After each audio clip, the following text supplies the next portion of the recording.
Hi and welcome to No Second Season. It's Saturday the 16th of August. It's 7:30 in the morning. I'm still in my pyjamas, my Aldi pyjamas. I'm procrastinating. I've got a campsite booked in the snowy mountains, but Madge is not packed. All my stuff is still in the house.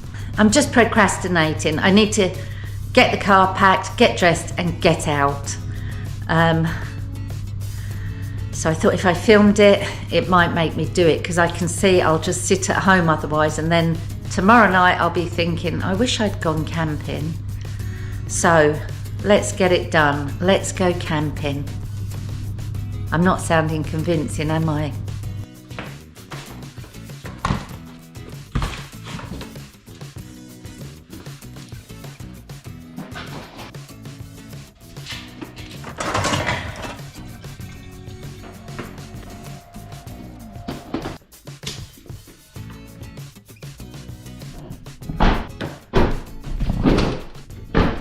It's 9:30 and I've just left my house.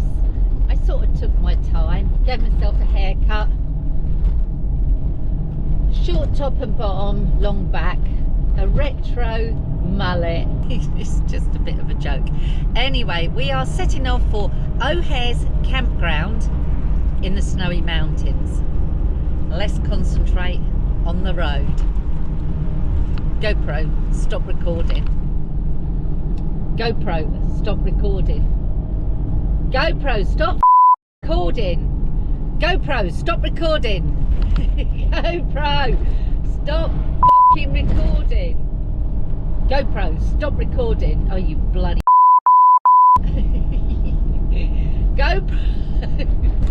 GoPro, stop recording. GoPro, stop recording.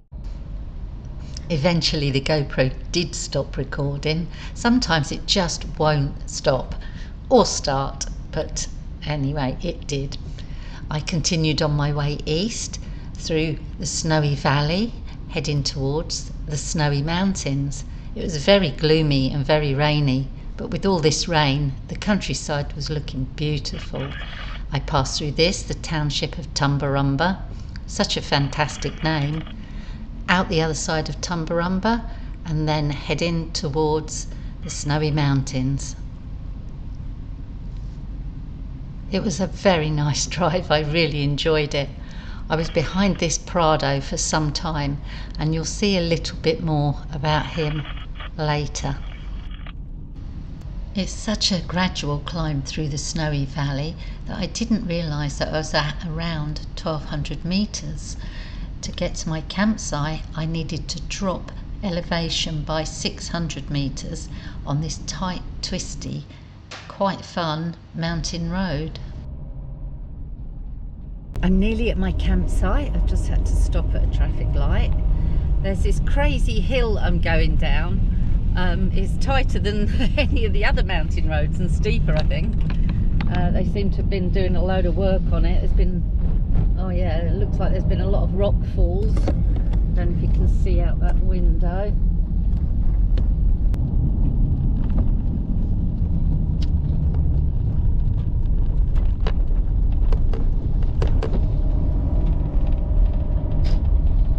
I think I'm going to park here. It's not exactly bush because it's a proper rest area with a table, but it's close to the drop toilet. That is the road though up there, so it might be it won't be noisy. I saw about 3 cars in the last 100 kilometres. It's next to the Tuma River, so if you park down here you can go off. It's a bit more bush-like. Perhaps I should do that. I'm not sure. It's funny, the sun's coming out. It just had a really quick shower of rain, heavy, and it lasted 10 minutes. I guess the first thing I should do is put my tarp up while the going's good.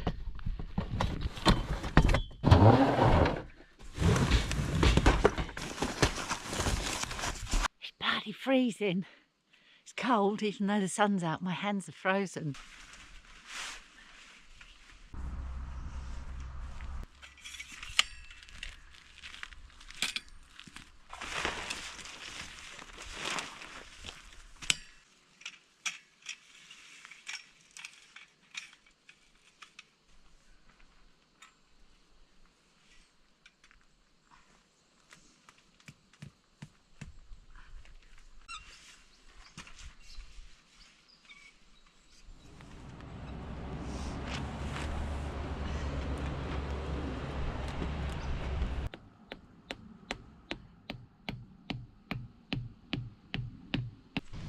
I was just about to put a secondary guy rope on each of the poles when the wind picked up. And it didn't just pick up a little bit, it blew the whole thing over and it poured with rain. So near and yet so far. So it's beautiful blue skies. I'd got the 4 posts up. I just needed to put 2 more strings in to sort of give it a counterbalance. And the wind picked up and it's chucking it down and it's black skies and it's cold. So I had to let the tarp right down. I've put it in the back of Madge over there. I've left the poles outside. Hopefully it'll stop raining. If it doesn't, then I probably won't stay because I won't be able to get my tarp up. Not in this wind. In the rain, yes. Not in this wind. It's really strong. And it did say there would be strong winds. So I just missed it by literally 1 minute. If I'd have got those other strings in and I was going to put this side of the tarp down to shield it from the wind so the wind didn't get under it. Never mind, you live and learn. I'm wet.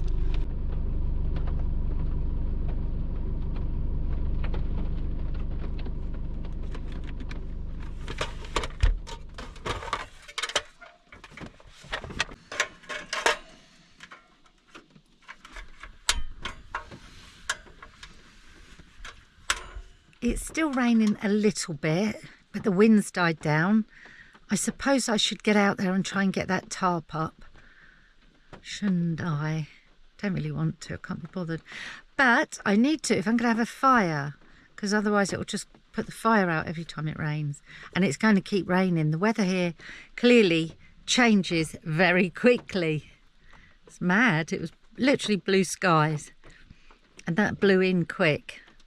So yeah, let's I've just lit the Cupid because it's getting very steamy in here because I brought the tarp in and it's wet. Do you remember at Paddy's River Dam I had my fire underneath the tarp? It bloody stinks of smoke. It really reeks in here. I think I should find my poncho and get that tarp up while it's not windy. Let's do that.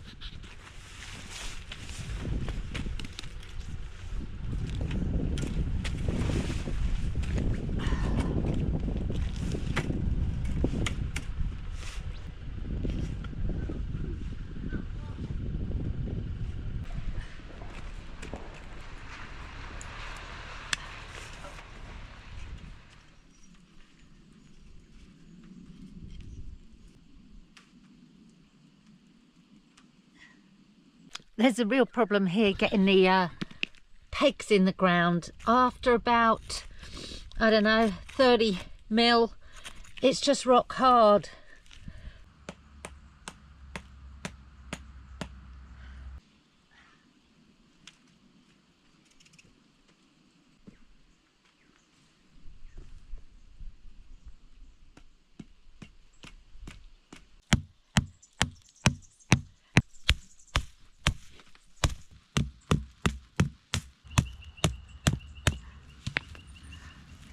I thought I'd remembered Emmanuel's knot, but I'm not sure I had. But anyway, whatever I did held.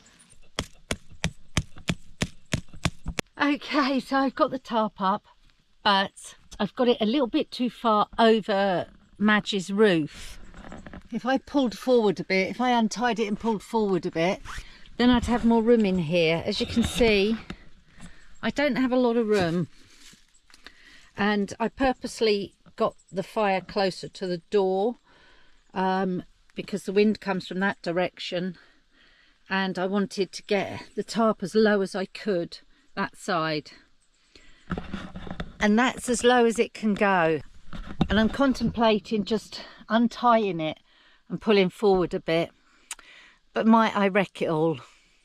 I might do, but you know, I'm just going to bloody do it. Who cares? It's about 2 o'clock in the afternoon. There's no hurry, there's nothing to do. One lovely thing though is there's a family of fairy wrens, I think they are, up in this tree I'm under. Hopefully it won't fall down. And one just come around here wasn't frightened of me at all. It was a female, a brown one.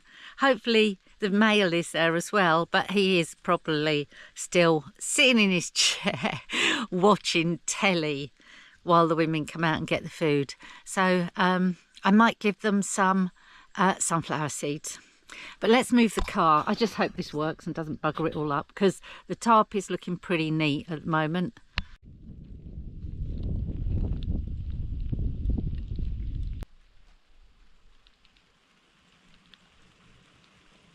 I got a bit wet, but that was a successful manoeuvre. I went a little bit too far, perhaps about that much too far, which has made a bit of a difference in how the tie downs work. I'm just hoping if the wind picks up, I'll be okay. I think I should be. And do you know what? What's the end of the world if I'm not? It doesn't matter. Anyway, I've got a bit more room. So you can see it's not as close to the door. Perhaps we'll get a fire lit and get a cup of tea on. And you'll find these pits in many Australian campsites, and you can do cooking on here or heating up. I wouldn't want to cook on it. It looks bloody gross. Oh my God. Anyway, let's get a fire lit.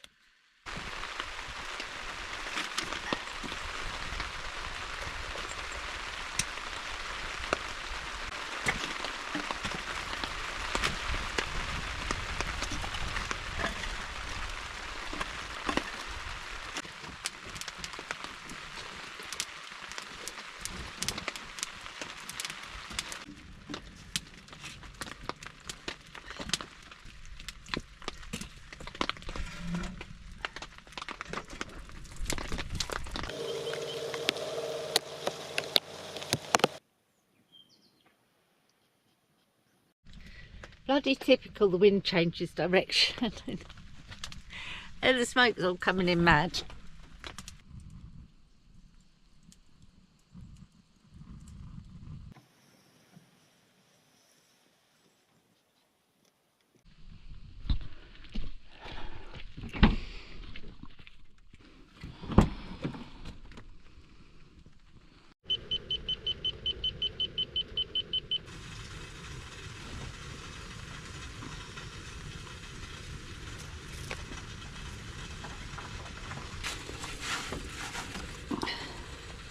That's a remnant of one of the dry markers that exploded. I think there's one still up there. I don't know where it is though, but anyway, we'll wait for that to explode. It's raining a bit more steadily now. The wind hasn't picked up yet. I hope it doesn't, because I'm not sure the tarp is going to stay put. While I was driving down the steep hill to drive in here, this Prado was in front of me and I got too close to him, so he stopped and let me by. Now, I got here and he parked where I am right now. And I thought, oh bugger, I want to park there, after I'd gone off to look in the bush. Anyway, he then went, but I'm pretty sure he stopped here to let his dog do and he didn't pick it up. Great big dirty. You're just gross. I've gone off on one, haven't I?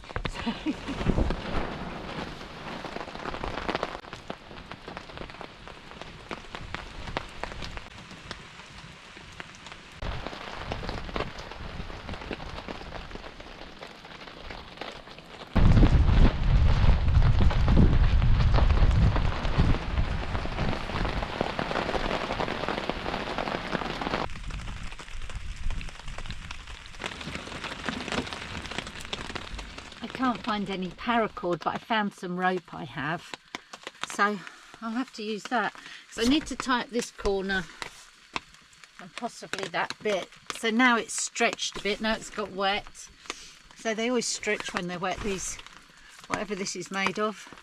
But I definitely need to tie this back. Let's go and fix it up.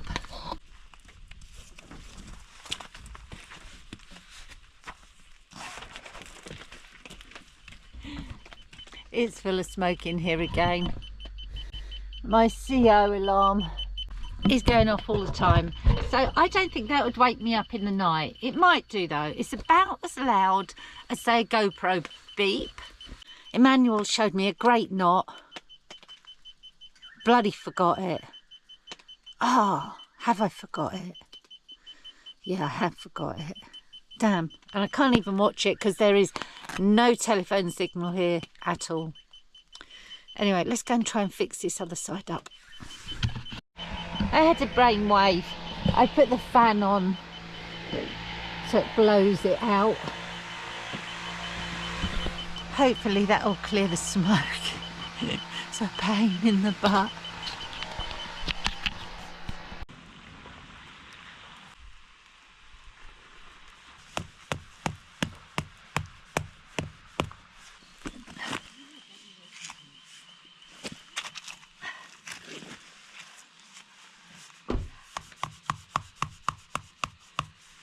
So I had a brainwave, and I've put a rock behind the tent pegs, and I think I'll do it on the other ones as well. Look on the bank of the river, all this bloody fishing wire. You come to get away from all this crap on social media and you're confronted with dog shit, fishing wire. Anyway, let's get some more rocks and I will put them back when I've finished.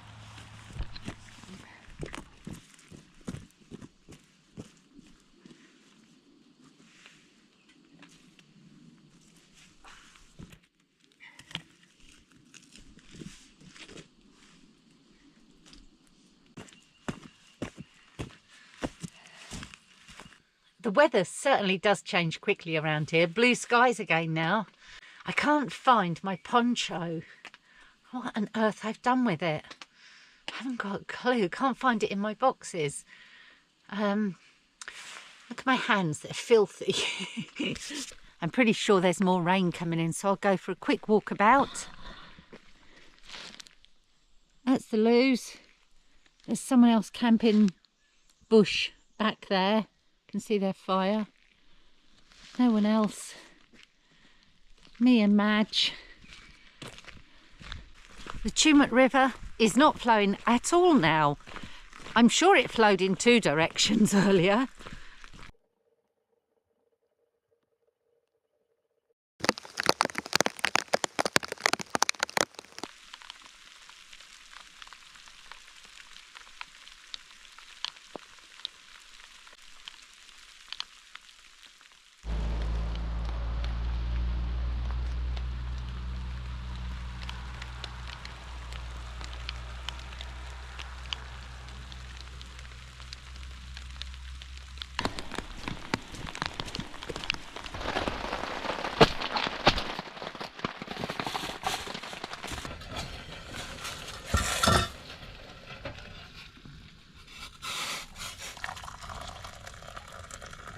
So to give you an idea of where I am, I've come east as the crow flies around 150 kilometres and slightly north, perhaps 20 kilometres from Albury.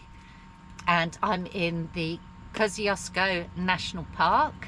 If I go east and keep going east, I'll end up on the coast, probably, I don't know, an hour south of Browley, where I usually go. I've really got nothing to do because there's nowhere I can go. I could keep walking down this way, I suppose, down the river. Perhaps I'll do that. But it does keep raining every so often, so perhaps I won't. This fan does seem to be working. It's doing a bloody good job of getting rid of this smoke. I got it from Amazon. You can get it off my website if you're interested in buying one. I've used it for a couple of years now. You can see it's covered in smoke because I use it to flame the fires up. And it is really good at building your fire up. So that's why it's all dirty, but it works really well. And I use it in the summer to cool me down.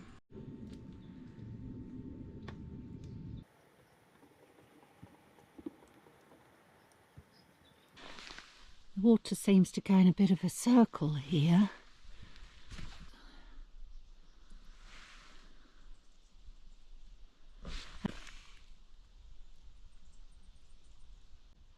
So it's not very safe here to swim at all. Do not swim, wade or use watercraft upstream. Oh, upstream would be that way then, I guess. I don't know what upstream and downstream is. I'm a dipshit, aren't I? Oh, great.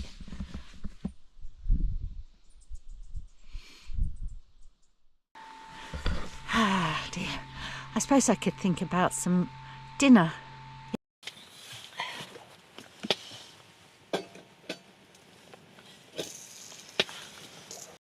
And so I'm totally confused by this river, because now it's flowing that way. It sometimes flows that way, sometimes that way. Perhaps it's just when they release, it goes in a circle round here and it looks like it is. Very strange. It's 5 o'clock.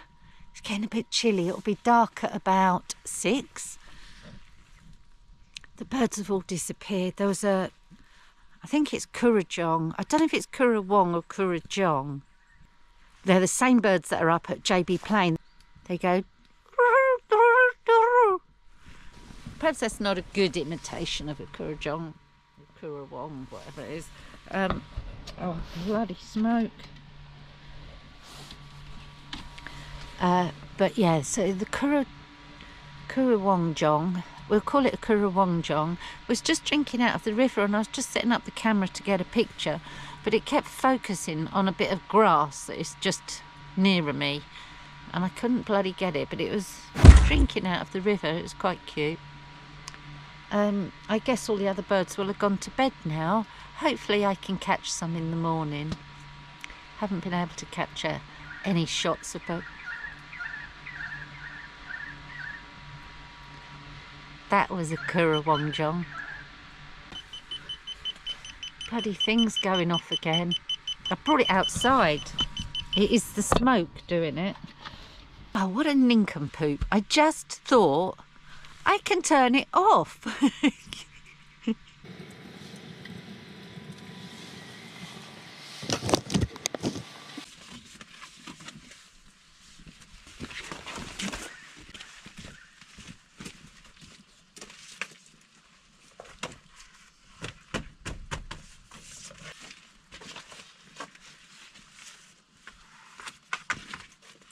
So these are fresh okra that I'm going to chuck in my soup.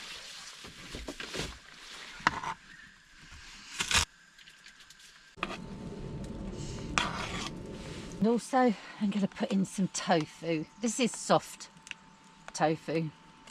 There's rather a lot here. I'm making far too much. So I've got noodles, okra, mushrooms, onions,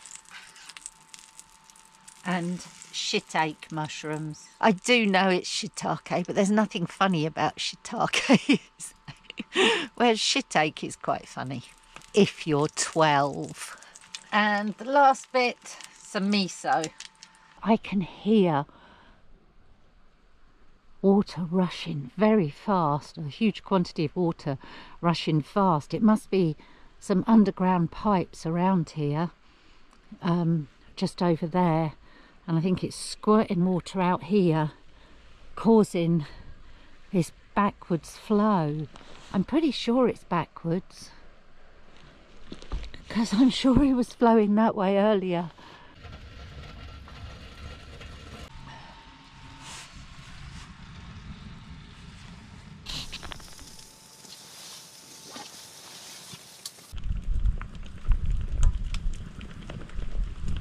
There's quite a wind picked up now and it's raining.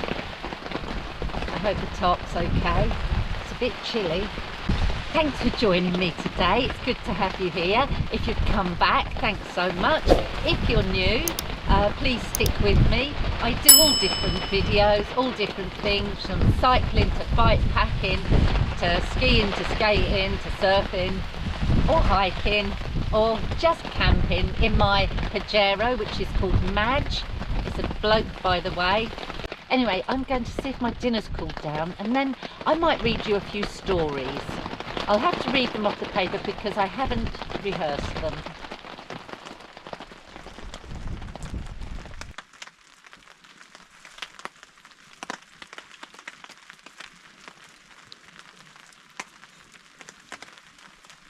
One thing I haven't told you is I've been trying to make soya milk from soya beans, and I've finally got a process nailed that I can use the milk in tea and coffee, and it's really nice.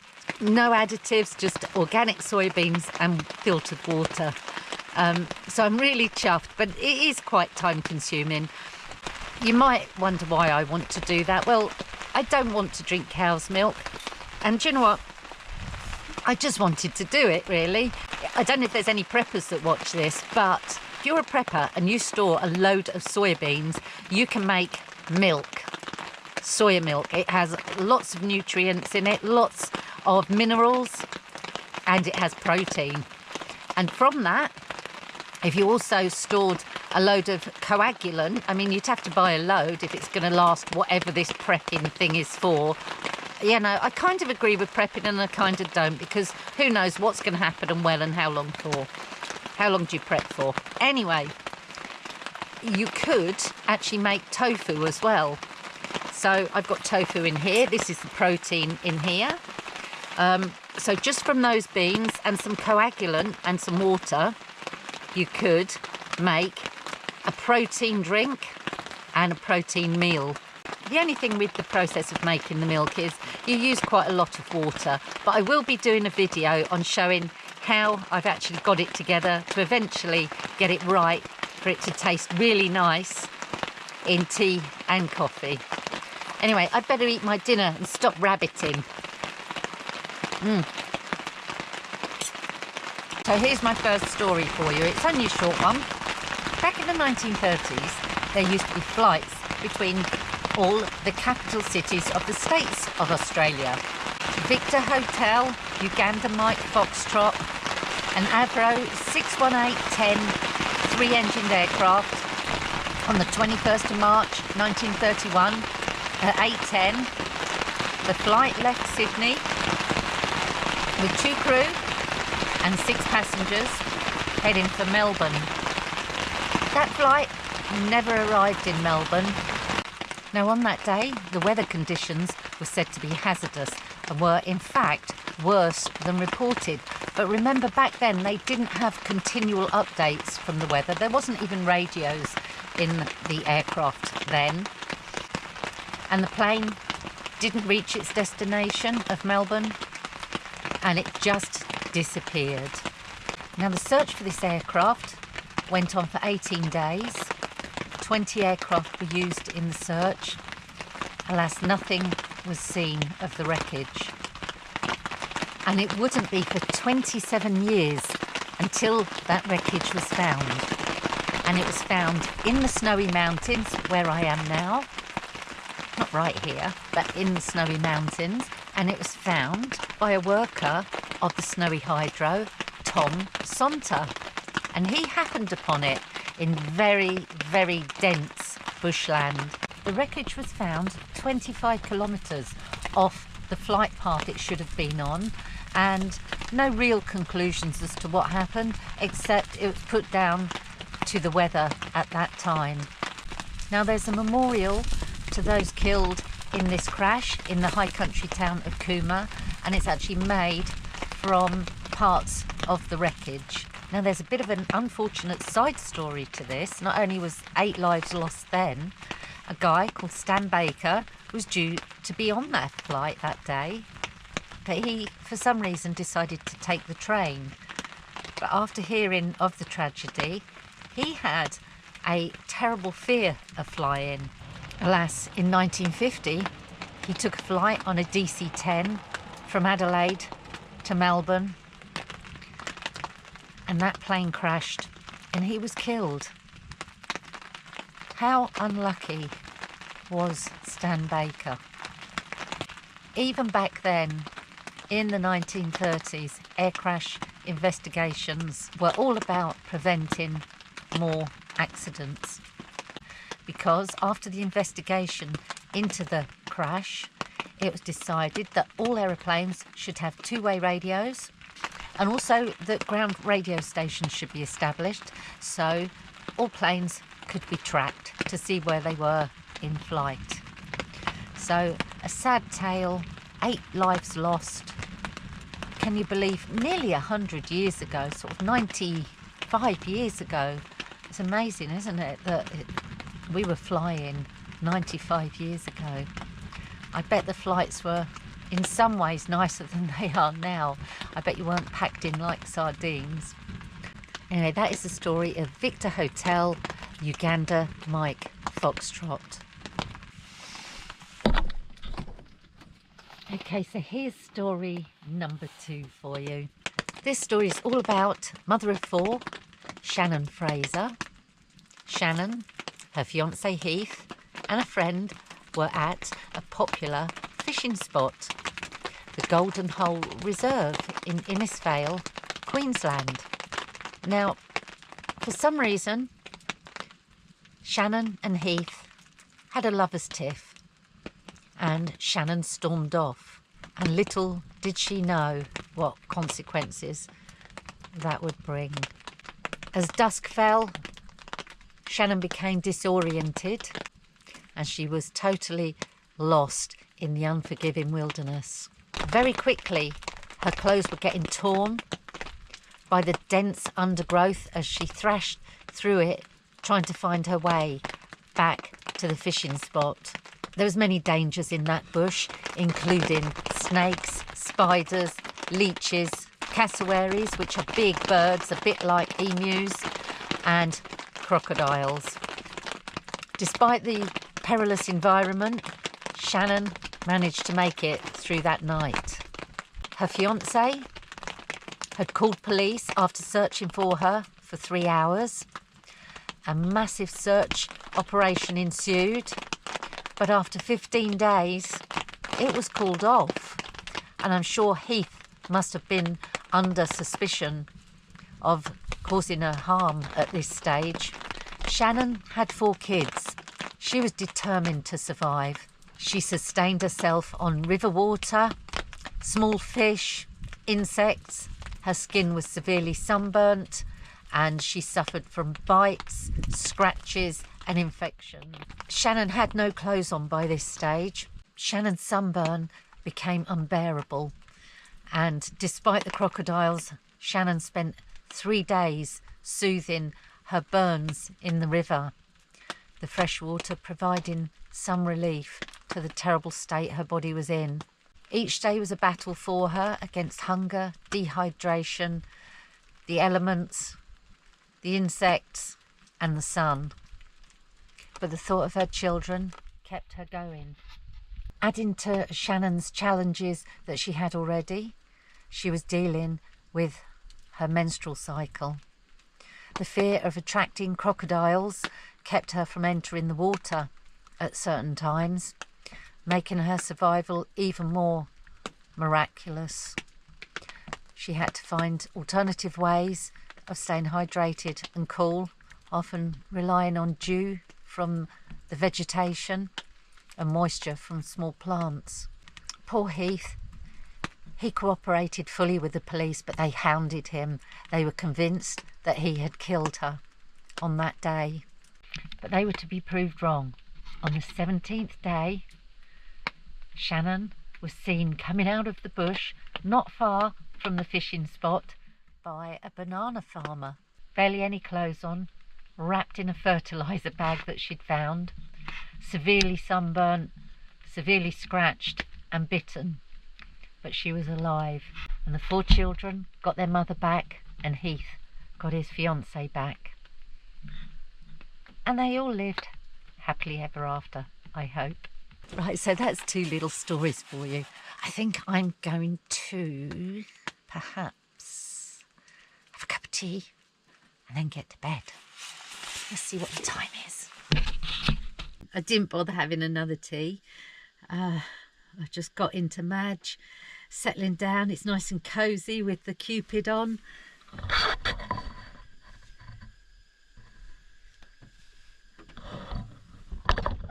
It's stopped raining now and there's no wind. I'm hoping it stays like that. Well, I don't mind the rain, but slightly worried about the wind. I've got a bit of CO in here actually. I'm at 7. I need 2. Oh, it's gone up to 10.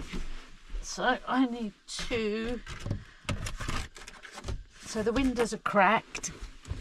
All 6 windows are cracked. But I need to open my blackouts a little bit to make sure that the air is circulating.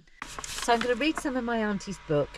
Anyway, my Uncle John isn't impressed with the rate at which I'm getting through it, so I better get stuck in. Catch you later. Oh, the CO alarm's going off now. What is going on? It doesn't usually. It's very strange. Perhaps it's affected it with all the smoke. It made it extra sensitive or something. Listen, it's going off again. It's at 25. If you don't see this video, you won't even know that I said that, because I died of carbon monoxide poisoning. Well, perhaps if I do die, my daughter will edit this video for me and publish it, and that would be good. So thank you so much for watching. I really do appreciate it. And yeah, let me know where you're from in the comments, if you're from Australia especially, because I'd like to know how annoying I am as a pom. It's gone up to 28 now. It's ridiculous. I better sort it out. Catch you later. This is such a good book. It's a bit racy, Auntie Eureka. I had to skip some bits. They were far too racy for me. It is just so good how you flick from modern day to period, I don't know, a couple of 100 years ago. It's absolutely brilliant. It's so well done.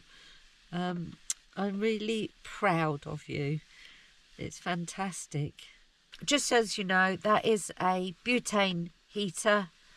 I have my CO monitor and I have all the windows cracked. But still, for some reason, and it could just be the atmospherics where we are and today that are making the CO higher in here, because usually it doesn't show anything, and if it does, it'll be, you know, 1 or 2 parts per million. Anyway, I'm gonna get some sleep, so nighty night. See you in the morning.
Good morning.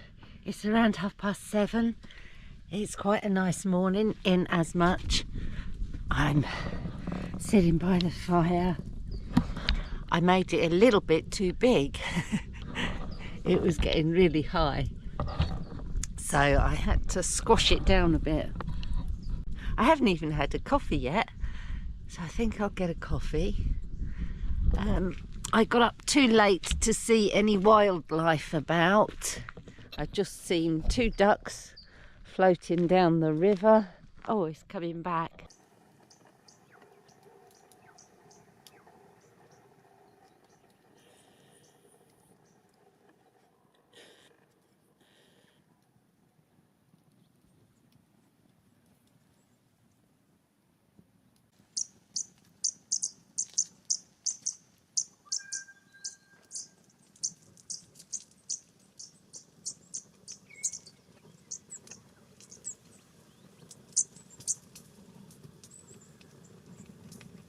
I've just had a complete disaster and I'm really upset.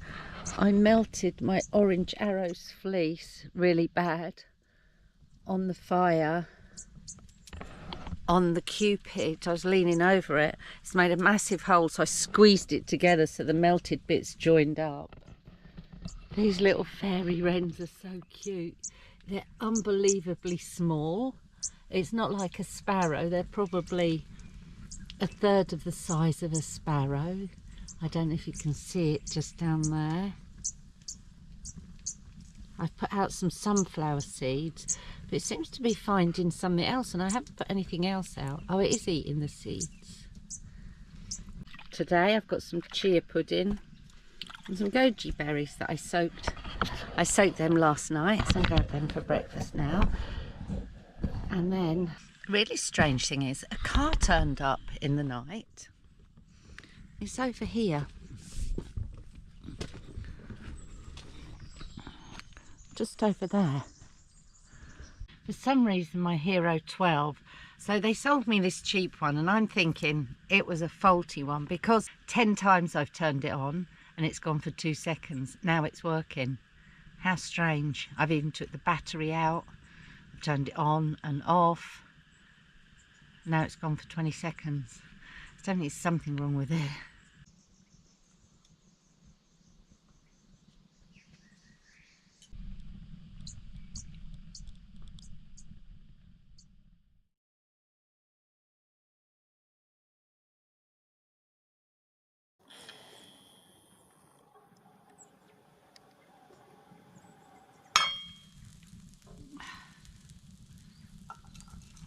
So I guess with the litter, the dog shit,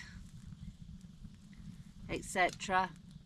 So I just found a load of cable ties on the floor and I just thought, you know, perhaps it was an accident. I doubt it because it was in the same cable tie type in 2 different positions. So they've just cut them off something and gone. And I just thought, there's just no point. You're fighting a losing battle. You're never going to stop it. So stop moaning about it. And do the right thing. So the softwood burns really, really quickly. And the redwood burns really, really slowly. And is smoky. Need something in between. Any ideas? Stick it in the comments because I need to buy some. Although soon it's going to be fire ban time, I would imagine. Those fairy wrens are so cute. They're the cutest little things you ever saw. They're tiny. You could fit them in your hand like that. They're just tiny. And so what do I think of O'Hare's rest stop? Well, I think it's a rest stop really, unless you're fishing or doing something specific on the water. There's nothing to really do or see. I might take a walk down that way later. Each pitch has got a fire pit like this, a proper one, and a picnic table, and there's lots of them. There must be about 10 here, and then you can go off a bit bush further up there. Whether it's legal or not, I don't know. There's lots of bird song, particularly the fairy wrens.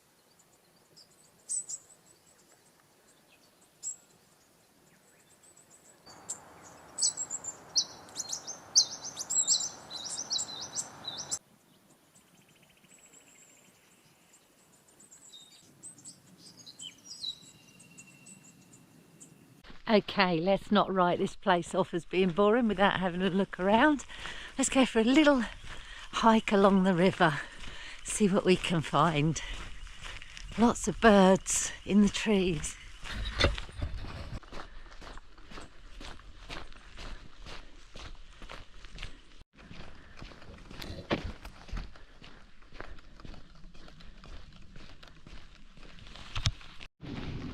Okay, so that guy camping, he was alone. He's got a boat. He's been out fishing and he's from Wodonga. That's like 20 kilometres from where I live. It's not exactly majestic here.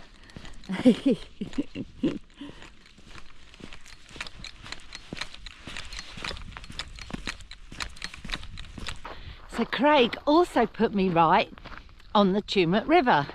It is flowing that way and the Snowy Hydro is that way. So this feeds the Snowy Hydro. Now that inlet we could see isn't coming from the hydro, it's coming from the Yukon Bean Dam.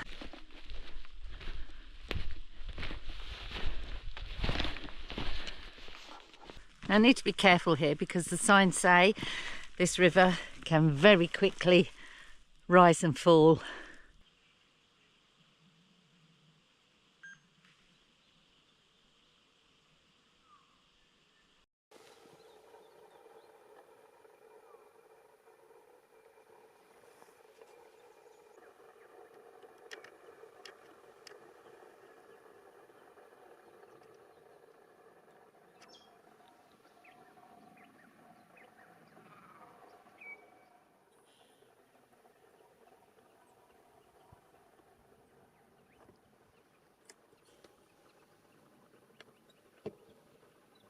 So I'm just walking back. I've come a bit higher up. The river's over there. I'm on this track now. It's quite nice.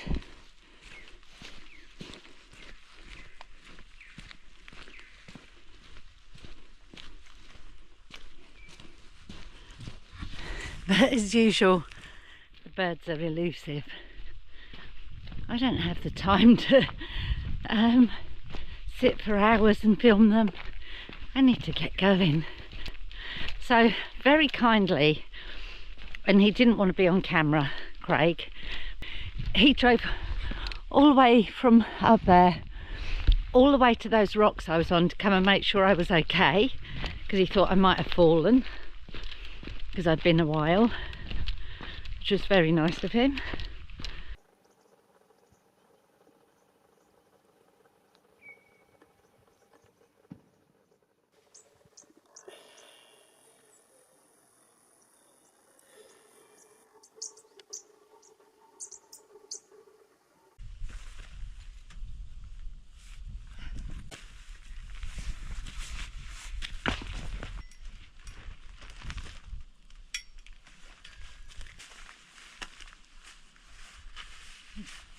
I thought the car had been dumped. No.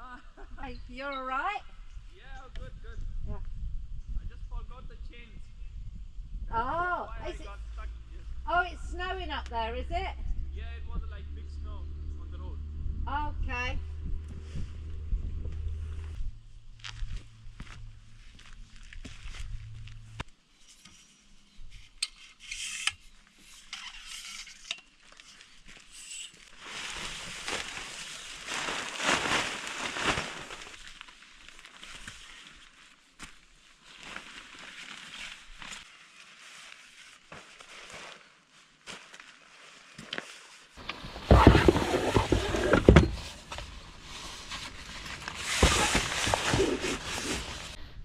Yeah, it's not a bad day.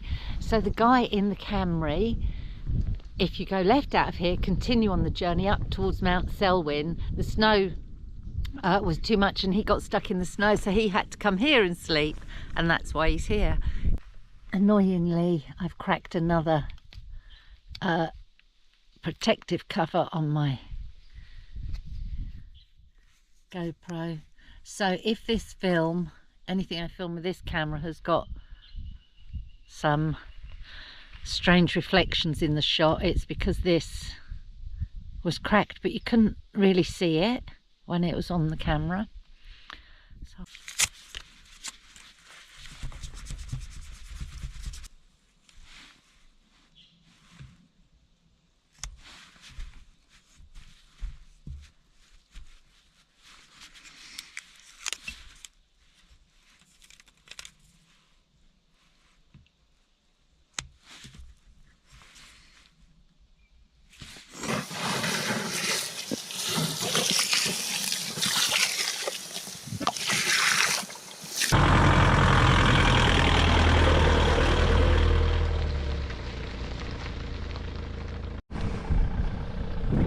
Leave No Trace.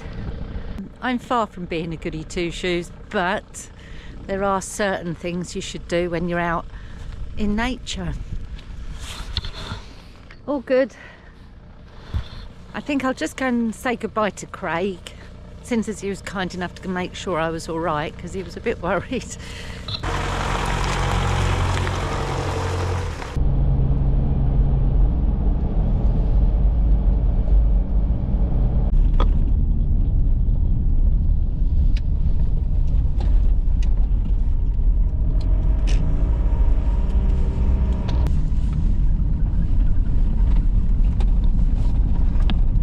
Do you know what? I think I'll come this way again. It's a beautiful drive through the snowy mountains, but you can't really stop anywhere to look at the views. Now, I've come down the really big hill and then on some flats, and there's been snow overnight because it wasn't there yesterday, perhaps down to 1,000 meters or lower. And I've turned left onto PADDY'S River Falls. I know I've got to stop moaning about people and just accept that people like this actually walk amongst us. So let's go and have a look at these waterfalls. So we've been provided with this really nice little bush spot, picnic area there, another one up there. Lots of viewing areas and disabled wheelchair viewing areas.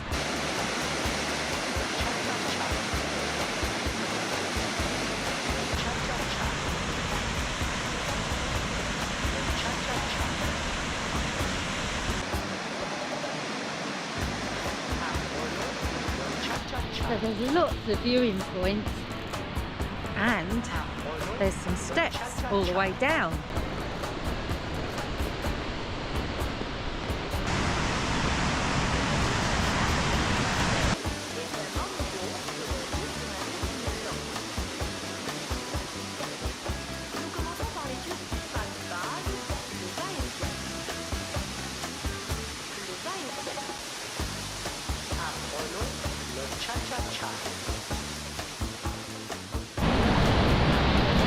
Definitely worth a stop.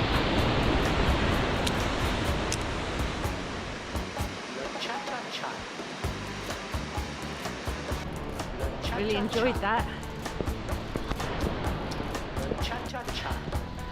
Do you know what? They threw a little hike in here. This would be the perfect spot to come.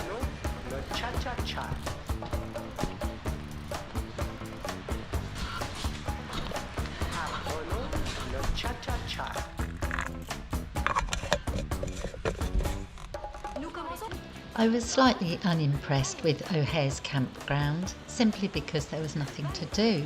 But I had a nice time there and I enjoyed the bird life that was there. But PADDY'S River Falls really made my weekend. What an excellent little spot. It would be great to bring a family here for a picnic. Very nice and very well done to the council for providing it. So I made my way home, back west, and I savoured the views of the snowy mountains. It is a pretty drive.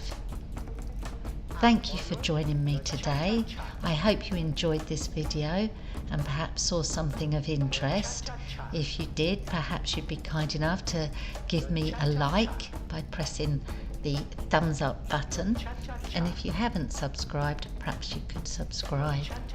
So I will close this video here, and until next time, it's a goodbye for now.